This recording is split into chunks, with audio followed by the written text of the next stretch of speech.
ओम शांति। तो आज हम करेंगे चैप्टर 6 का 6.4 अमृत वेला किताब।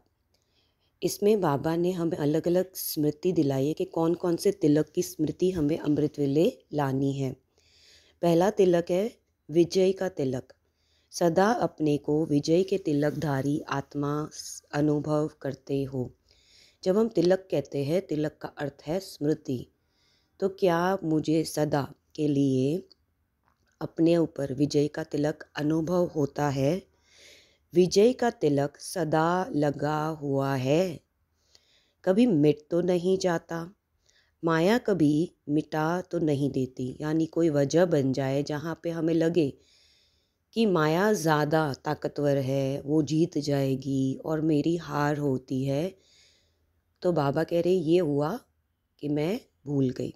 लेकिन बाबा हमें क्या कह रहे कि आत्मा की शक्ति है वो सदा सबसे ऊपर होती है। तो बाबा कह रहे हैं रोज़ अमृत वेले इस विजय के तिलक को स्मृति द्वारा ताजा करो तो सारा दिन विजय का तिलक लगा रहेगा। सदा अमृत वेले अपने मस्तक पर विजय का तिलक रोज़ रिफ्रेश करो और अमृत वेले से लेकर अपने मस्तक पर विजय का तिलक इमर्ज रूप में देखो। बाबा कह रहे ताज़ा करो, रिफ्रेश करो। और बाबा इसको कह रहे इसको इमर्ज रूप में देखो कि मैं कोई भी परिस्थिति में विजयी आत्मा हूँ। कोई भी परिस्थिति इमर्ज रखना है हर समय। ऐसे नहीं मैं तो हूँ ही नहीं, अगर हूँ तो सारे दिन में विजय प्राप्त की या नहीं की ये चेक करो। बाबा कह रहे अगर मैं विजयी हूँ, अगर हूँ तो इसको सारे दिन में विजय प्राप्त की या नहीं। क्योंकि हमें सिर्फ सोचना नहीं है, इस स्मृति से हमें कॉन्फिडेंस मिलेगा कि यस मैं ये कर सकती हूँ, मेरे अंदर ये सारी क्षमताएं हैं, मैं एक विजयी आत्मा हूँ। तो मेरे मन में विचार आ रहा है कि इवन रात को हम ये स्मृति करके सोए कि मैं विजयी हूँ, मैंने अपने नींद पे विजय पा ली, है ना। और जो दूसरे हमारे थॉट्स होते हैं सुबह उठने के, वो हमने ऑलरेडी ख़त्म कर दिए। कितनी बड़ी गेम हम जीत जाएंगे। क्योंकि जो आत्माएं सुबह नहीं उठ सकती, अगर उनके मन में बहुत सारे संकल्प है कि बाहर की परिस्थितियों के कारण, चाहे कोई भी रीज़न था, लेट हुआ, ठंड है या तबीयत की बात है या कुछ मन में चल रहा है, उसको हम रात को ही ख़त्म करके अपने को देखें कि मैं विजयी हूँ इमर्ज रूप में, एंड उसकी प्राप्ति हुई कि नहीं अमृत वेले उठने, है ना। दूसरा है कंबाइंड स्वरूप का तिलक। कंबाइंड स्वरूप का तिलक यानी स्मृति। रोज़ अमृत वेले स्वयं को ब्राह्मण जीवन का के स्मृति का तिलक लगाओ। बाबा कह रहे हैं मेरा जीवन कौन सा है अभी, शूद्र जीवन है या ब्राह्मण जीवन है। तो बाबा कह रहे उसका भी हमें तिलक लगाना है। जैसे भक्त लोग तिलक ज़रूर लगाते हैं, तो आप स्मृति का तिलक लगाओ। बाबा में कहते उठ के ही याद रखो कि मैं कौन सी आत्मा हूँ। वैसे भी देखो माताएं जो तिलक लगाती है वो 7 का तिलक लगाती है। अगर युगल होगा तो तिलक लगाएंगे, अगर युगल नहीं होगा तो तिलक नहीं लगाएंगे। यह 7 का तिलक है। तो रोज़ स्मृति का तिलक लगाती हो या भूल जाता है, कभी लगाना भूल जाता, कभी मिट जाता। जो सुहाग होता है, साथ होता है, वह कभी भूलता नहीं। तो साथी को सदा साथ रखो, सदा स्मृति रखो कि हम कंबाइंड है। इसी साथ की स्मृति का तिलक लगाओ। यानी मैं इस संगम पर जब से ब्राह्मण जीवन बना उसका तिलक लगाया, फिर मैं मेरे साथ किसका साथ है, यानी मैं कभी अपने को उस अकेले मोड़ पर कभी ना पाऊँ, मेरे साथ हर पल बाबा का साथ रहेगा। तो बाबा कह रहे हैं कि ये स्मृति सुबह सुबह अपने पर ले आनी है। नेक्स्ट है 3 बिंदियों का तिलक। सदा अमृत वेले स्वयं को 3 बिंदियों का तिलक देते हो। तिलक का अर्थ क्या है? स्मृति का तिलक। तिलक राज्य की निशानी है। जब राज्य देते हैं तो राज्य तिलक कहा जाता है। और भक्ति में भी तिलक की निशानी ज़रूर रखेंगे। और सुहाग तथा भाग्य की निशानी भी तिलक है। तो तिलक का महत्व है क्योंकि तिलक स्मृति की भी निशानी है। बाबा कह रहे तिलक कहाँ कहाँ यूज़ हो रहा है। बाबा भी हमें सारे लौकिक वर्ल्ड की बात कर रहे हैं कि राज्य के लिए तिलक होता है, भक्त लोग लगाते हैं और सुहागनें लगाती है। तो बाबा इधर स्मृति की बात कर रहे हैं। इसमें से कोई भी तिलक हमें ऐसे स्थूल नहीं समझना। जैसे स्मृति वैसी स्थिति होती है। अगर स्मृति श्रेष्ठ है तो स्थिति भी श्रेष्ठ होगी। स्मृति यानी हमारी थिंकिंग, हमारी थॉट्स कैसी हो, हमेशा विजयी हो, हमेशा अपने साथ भगवान को पाए। तो बाबा कह रहे जैसे अगर मेरी थिंकिंग ही इतनी अच्छी होगी तो ऑब्वियसली स्थिति यानी मेरी जो फीलिंग है वो बहुत ही हाई रहेगी, स्थिति अच्छी होगी। तो बाबा कह रहे हैं श्रेष्ठ होगी। अगर स्मृति व्यर्थ है तो स्थिति भी समर्थ की बजाय व्यर्थ दिया, क्योंकि तीनों ही स्मृति आवश्यक है। बाबा कह रहे अगर स्मृति में ये हो सकता है, पता नहीं, कमज़ोरी है, अपने ही कार्यों के लिए या अपनी क्षमताओं पर अगर हम डाउट करने लगे तो बाबा कह रहे इसको वेस्ट कहते हैं बाबा, कि ये हमें क्रिएट करने की ज़रूरत नहीं है। क्षमता हमारे अंदर है 100%, लेकिन जस्ट मेरी थिंकिंग ही सारा गेम प्ले कर रही है इसमें, तो मेरी समर्थता आएगी नहीं। समर्थता यानी वो स्ट्रेंथ कि मैं ये कर सकती हूँ, ये समर्थता और कॉन्फिडेंस लाना, है ना। तो बाबा हमें यही कह रहे हैं क्योंकि तीनों ही स्मृति आवश्यक है। तो बाप ने 3 बिंदियों का तिलक अर्थात 3 स्मृति का तिलक दिया है और तीनों आवश्यक है और 3 ही बिंदी सहज है। बहुत ही ईजी है इसको याद रखना। तो बाबा पहली कह रहे छोटे बच्चे को भी कहो तो बिंदी लगाओ तो लगा देगा ना, क्योंकि बिंदी लगाने में कोई प्रॉब्लम ही नहीं है। तो पहला क्या है, तो पहली बिंदी क्या है, मैं आत्मा हूँ, यह स्व की स्मृति। फिर बाप की स्मृति, फिर श्रेष्ठ कर्म के लिए ड्रामा की स्मृति। कितनी इम्पोर्टेंट है। स्व कौन हूँ, आत्मा। तो आत्मा की सारी क्वालिटीज़ मुझे याद आती है। फिर है बाबा की स्मृति कि मेरे साथ सर्वशक्तिवान पिता है, जिनके साथ बैठकर मैं अपनी सारे गिले शिकवे, कोई भी चीज़ अगर मेरे मन में प्ले कर रहा है, मैं उनसे हर समय या तो मुझे एडवाइस चाहिए, कोई भी चीज़ मुझे याद आ सकती है। और बाबा के साथ श्रीमत भी याद आ जाएगी, मर्यादाएं याद आ जाएगी, नियम याद आ जाएंगे। और उसकी डे बाय डे उसको जब हम करते जाते हैं तो हमें लगता है मेरा connection with Baba is deep, क्योंकि जिसके साथ आप हर पल रहते हो वो आपको पूरी तरह से जानता है और आप उन्हें भी पूरी तरह से जानते रहते हो। वो हमारा रिश्ता कैसा हो जाता है, कई बातों को तो हमें बताना नहीं है, हम उनकी बातों को इशारों से समझ जाते हैं। फिर बाबा कहते हैं ड्रामा यानी कि जहाँ हमें अपनी चीज़ों को एक्सेप्ट करना है कि यहाँ जो हो रहा है वो इस दुनिया का तो ये नॉलेज के बेस पर होगा।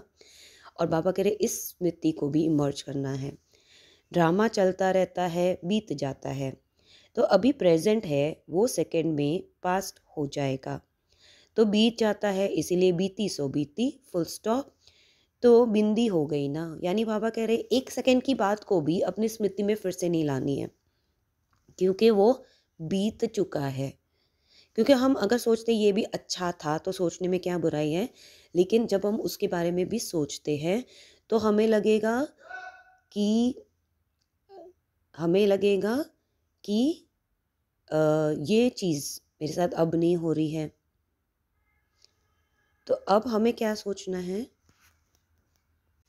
तो हमें बाबा कह रहे हैं कि जो बीत चुका है उसको अपने थिंकिंग में नहीं लाना। बुरा होगा तो वो एनर्जी ड्रेन करेगा, अच्छा होगा लेकिन हम सोचते हैं उसके रिलेटेड, हम हमारी सोच भी कई बार नेगेटिव वेस्ट, बाबा कह रहे उसमें एनर्जी ख़त्म हो जाती है।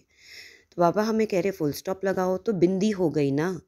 तो यह तीनों स्मृति सदा है तो स्थिति भी श्रेष्ठ है। यानी मैं कौन हूँ, मेरे साथ कौन है, और जो ड्रामा में अभी अभी हुआ उसके बारे में भी नहीं सोचना, है ना। कितनी बड़ी बात कुछ आत्मा ने अभी मेरे से बहुत मीठा बोला तो मैं उनके ऊपर डिपेंड होती जाऊँगी। अगर मैंने अच्छा अच्छा सोचने के लिए, तो मैं उनके लिए ऐसा कुछ करूँ तो वो श्रेष्ठता नहीं होती, है ना? टायरिंग हो जाता है। और बाबा कह रहे हैं इवन कोई आत्मा ने हमें कुछ बुरा कहा, व्यवहार बुरा करा, हमने कुछ ऐसा समझा, उसकी स्मृति भी नहीं लानी। तो बाबा हमें कह रहे हैं कि यह तीनों स्मृति सदा है तो श्रेष्ठ है। सिर्फ आत्मा की स्मृति नहीं, आत्मा के साथ बाप की स्मृति है ही है। बाबा कह रहे अगर मैं आत्मा हूँ तो मेरा कौन है? मैं आत्मा और मेरा बाप। तो और बाप के साथ ड्रामा की स्मृति भी अति आवश्यक है, वेरी इम्पॉर्टेंट है ये हमारी समर्थता के लिए। बाबा कह रहे इसमें श्रेष्ठता समाई हुई है। अगर हम इस श्रेष्ठता को नहीं समझते, हम बार बार ड्रामा की कोई भी बात को लेकर हमारे स्मृति में, हमारे थिंकिंग में आती है, तो वो हमें बहुत डिप्लीट करती है। अगर ड्रामा का ज्ञान नहीं है तो भी कर्म में नीचे ऊपर होंगे। बाबा कह रहे ड्रामा का ज्ञान नहीं होगा ना, तो भी कर्म में, ड्रामा का ज्ञान कैसे? कर्म में क्या होगा? नीचे ऊपर, मतलब कर्म करते करते मेरी स्थिति में बहुत सारी चीज़ें आती रहेगी कि ऐसा क्यों हुआ, वैसा क्यों हुआ, ऐसे नहीं होना चाहिए था, अच्छा इन्होंने ऐसे किया, अच्छा इसने, लेकिन इसमें ये चीज़ थी, तो कोई ना कोई मेरी स्थिति तो स्टेबल नहीं रह सकती ना। जो भी भिन्न भिन्न परिस्थितियाँ आती है उसमें ड्रामा का ज्ञान अति आवश्यक है। अनुभवी होना, क्या स्मृति रहती हो? होना ही है, नथिंग यू। बाबा कह रहे कोई नहीं, ये तो होना ही था। जब चीज़ें कलयुग है तो कलयुग की निशानियाँ दिखनी ही है। पहले से ही जानते हैं कि यह होना है तो विचलित नहीं होंगे। पहले से ही जानते थे कि ये तो ऐसा होता ही है। फिर बाबा कहते पहले से ही जानते हो। बाबा कह रहे पहले से ही हम जानते हैं, तो हम इस चीज़ को अपने स्मृति में कि यहाँ ये सब होना ही है। रोज़ अमृत वेले अपने आप को 3 बिंदियों की स्मृति का तिलक लगाओ। यानी सुबह अगर मैंने ये चीज़ें याद कर ली कि मैं विजयी आत्मा हूँ, फिर मेरे साथ मेरे पिता कंबाइंड स्वरूप है, फिर मैंने देखा कि तीसरा ड्रामा कि मेरे यहाँ आसपास की आत्माओं के साथ मुझे विचलित क्यों नहीं होना, क्योंकि मुझे एक्सेप्ट करना पड़ेगा। और क्यों एक्सेप्ट करना मुश्किल नहीं होना चाहिए? क्योंकि हमें पता है कि अभी क्या समय चल रहा है। यानी prepare your self for any thing, कि यहाँ सब कुछ है तो मुझे स्मृति में या मेरे थॉट्स तक नहीं आना चाहिए। तो बाबा कह रहे हैं ये तिलक लगाओ तो एक खजाना भी व्यर्थ नहीं जाएगा। खजाना कौन सा? थिंकिंग का। क्योंकि हमें हमारे थॉट्स से ही हमारे अंदर बहुत सारी ताकत आती है। इसीलिए बाबा हमें कह रहे हैं कि इस खजाने को वेस्ट नहीं करो। वेस्ट किस में जाता है कि मैंने फुल स्टॉप नहीं लगाया। हर समय हर खजाना जमा होता जाएगा। अमृत वेले जब बैठते हैं, अच्छी स्थिति में बैठते हैं, तो दिल ही दिल में बहुत वायदे करते हैं, यह करेंगे, यह करेंगे, कमाल करके दिखाएंगे। बाबा कह रहे सुबह उठ के तो बहुत सारे प्रॉमिसेस होंगे, है ना? यह तो अच्छी बात है। श्रेष्ठ संकल्प करते हैं, लेकिन बाप दादा कहते हैं इन सब वायदों को कर्म में लाओ। सिर्फ वायदा नहीं करो, लेकिन जो भी वायदे करते हो वो मन, वचन और कर्म में लाओ। तो देखो कितनी, बाबा कहते हैं वो कर्म तक लाना है। लेकिन मैंने समझा है कि जब हमारे घर में, अगर मैं एक एग्जाम्पल देती हूँ, रात को हमारी किसी आत्मा के साथ कुछ अनबन होती है, लौकिकता में देखते हैं तो कोई आत्माएं सो जाती है, सोकर उठती है तो उठकर वही बातें कई बार होती है, कई बार याद नहीं होती, क्योंकि कुछ भी रीज़न था दिन की। तो अब क्या होता है कि हम सुबह अमृत वेले बाबा से सब बातें वायदे वायदे करके सोते हैं, 3 बिंदियाँ इमर्ज करते हैं। लेकिन जब फिर कई आत्माएं हैं जो अमृत वेले के बाद सो जाती है। जब वो अमृत वेले के बाद सोती हैं तो आप सोचो आपने जो भी बाबा से डिस्कस करा वो टोटली आपने उसको, अब क्योंकि वह ना आप सोते हो तो टोटली आपकी कॉन्शियस लेयर स्टॉप हो जाती है। पहले आपने उस कॉन्शियस लेयर को एक अच्छी स्मृतियों से भर दिया, फिर आप सो गए, फिर जब आप उठे तब आपकी स्मृतियाँ क्या थी? क्या स्मृतियाँ थी हमारे अंदर फिर? क्योंकि हम फिर अपने कार्य की स्मृति में रहते हैं, हमें ये करना, वो करना, ये करना, और जो बाबा सुबह बात कर चुके हैं वो हम मर्ज हो गई बात। तो उस इमर्ज को ही कैरी फॉरवर्ड करना बहुत ज़रूरी है। अगर हम सो जाते हैं तो वो पूरी तरह फिर मर्ज हो जाती है बात, फिर उसको इमर्ज करने के लिए बैठना होता है, जो कई आत्माएं वो चीज़ को भूल जाती, क्योंकि वो क्या कहते हैं। और इससे भी ज़्यादा है कि वो उस स्थिति तक, उस पावर तक लाना, अगर हम सुबह वापस उठकर भी सोच ले तो भी उसकी पावर जो सुबह थी, उसमें पावर्स जो भरी हमने और जो बैठकर हमने अपने से करा, उसके बाद तो उसकी पावर इतनी नहीं होगी ना। और क्या पता ये खाली ऊपर ऊपर का काम हो, क्योंकि अब हमें अपने कार्य व्यवहार में तो जाना ही है। इसी वजह से हम कहते हैं कि वी शुड ट्राई। ट्राई क्या, मैं तो कह रही हूँ डोंट स्लीप। रीजनिंग यही होना चाहिए, कितना क्लियर है। फिर बाबा हमें कहते हैं, बाप दादा सदा कहते हैं कि अमृत वेले सदा 3 बिंदियों का तिलक लगाओ। आप भी बिंदी, बाप भी बिंदी, और जो हो गया, जो हो रहा है, नथिंग न्यू, तो फुल स्टॉप भी बिंदी। यह 3 बिंदी का तिलक अर्थात स्मृति का तिलक, मस्तक स्मृति का स्थान है। बाबा कह रहे मस्तक यानी यहाँ पे हमारी थिंकिंग, इसलिए तिलक मस्तक पर ही लगाते हैं। 3 बिंदियों का तिलक लगाना अर्थात स्मृति में रखना, फिर सारा दिन अचल अडोल रहेंगे। See this is the formula. मैंने जब अपने आप को मेंटली प्रिपेयर करके रखा कि मैं अकेली नहीं हूँ, चाहे दुनिया मेरे से कोई भी चीज़ों के लिए रूठे, कोई भी चीज़ों के लिए मुझे बुरा भला कहा, फिर भी मुझे नथिंग न्यू करके बाबा के पास बैठकर अपने में फिर ताकत भर सकती हूँ मैं, है ना। और बाबा इसलिए कह रहे हैं कि अचल और डोल रहेंगे। यह क्यों क्या की हलचल है। बाबा ने कहे क्यों है, ऐसा क्यों है, ऐसा क्या हो गया ये। बाबा कह रहे हलचल है। तो अचल रहने का साधन है अमृत वेले 3 बिंदियों का तिलक लगाओ। यह भूलो नहीं, जिस समय कोई बात होती है उस समय फुल स्टॉप लगाओ। बाबा कह रहे इसको भूलना नहीं है। क्यों, हम सुबह जो याद करते हैं, जिन स्मृतियों को याद करते हैं, वो स्मृतियाँ हमें दिन भर, जैसे बच्चा पढ़ाई करता है सुबह याद करने के लिए, देखना उसको दिन में कभी भी उस बात को पूछो तो उसको एकदम याद आती है। बाबा इसलिए कह रहे हैं इसको भूलते नहीं हैं हम, फुल स्टॉप लगा सकते हैं। ऐसे नहीं कि याद था लेकिन उस समय भूल गया।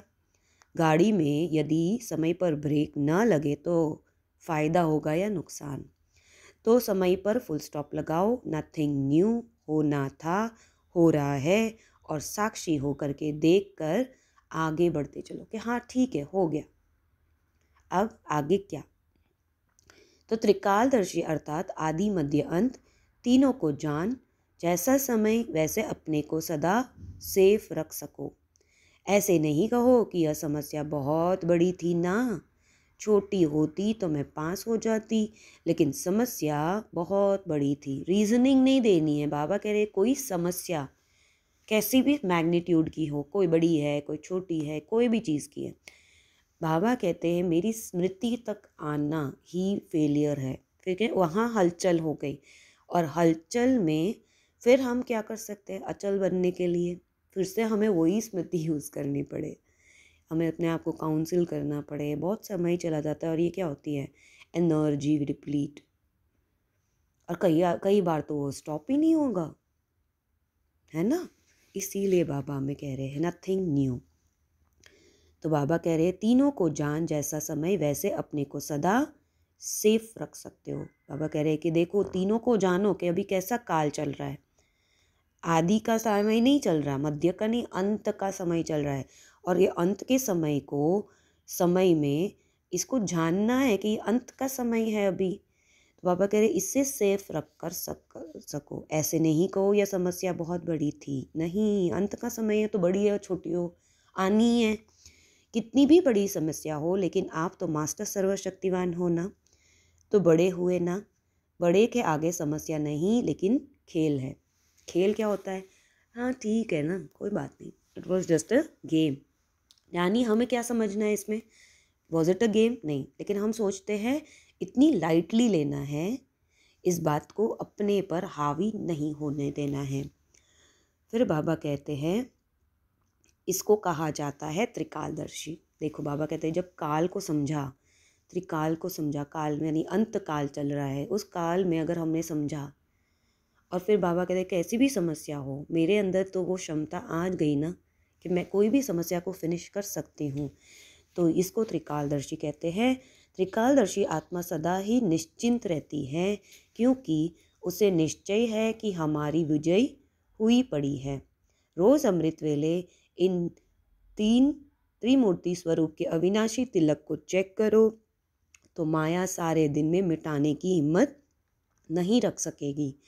3 स्मृति स्वरूप अर्थात सर्वसमर्थ स्वरूप, यह समर्थ का तिलक, समर्थ के आगे माया के व्यर्थ रूप समाप्त हो जाते हैं। माया के 5 रूप दासियों के रूप में हो जाएंगे। परिवर्तन रूप दिखाई देगा, परिवर्तन दिखाई देगा हमारे अंदर, ये दास बन जाएंगे, क्योंकि ये 3 स्वरूप ही हमें समर्थ बनाएगा, स्ट्रेंथ देगा, है ना। तो इसको ज़रूर एक बार समझेंगे और याद करके अपना ये होमवर्क नोट कर लेंगे अमृत वेले के लिए। ओम शांति।